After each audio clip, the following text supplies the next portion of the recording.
నేను ఎప్పుడు కూడా ఏదో ఒక విధంగా ఈ ప్రాంతాన్ని అభివృద్ధి చేయాలని ఆలోచిస్తున్నాను. నేనే ఆ రోజు ఫౌండేషన్ వేశాను కడప స్టీల్ ప్లాంట్ కి. నేను ఫౌండేషన్ వేస్తే మళ్ళీ వీళ్ళు వచ్చి దాన్ని కొట్టేసి నేనేదో పొడస్తానని మళ్ళా వచ్చి ఇంకో ఫౌండేషన్ వేశాడు. ఇవన్నీ కూడా మీరు ఒకసారి చూస్తే ఇలాంటి లేనిపోని చేసి అసలు ప్రాజెక్ట్ లేకుండా చేసే పరిస్థితి తీసుకొచ్చారు. మొన్ననే నేను వచ్చినప్పటి నుంచి మాట్లాడుతున్నా, గట్టిగా మాట్లాడా. ఈ రోజు మీకు హామీ ఇస్తున్నా, కడప మహానాడులో ప్రతినిధుల మహాసభలో మీ అందరికీ హామీ ఇస్తున్నా, 10 రోజుల్లో కడప స్టీల్ ప్లాంట్ పని ప్రారంభమవుతుందని అనౌన్స్ చేస్తున్నా. ఫేజ్ 1 4,500 కోట్లు. భగవంతుడు కరుణిస్తే ఫేజ్ 2 కూడా ఇంకొక 4,500 కోట్లు.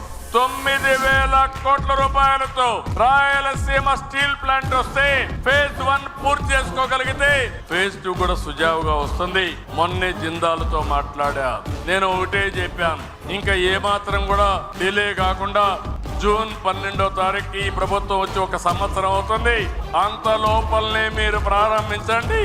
అవసరమైతే నేను కూడా వచ్చి కొబ్బరికాయ కొడతాను తప్ప మళ్ళీ ఫౌండేషన్ అయ్యను, మళ్ళీ నేనే వచ్చి ఇనాగరేషన్ చేస్తాను, ప్రారంభం చేస్తానని చాలా స్పష్టంగా చెప్పాను.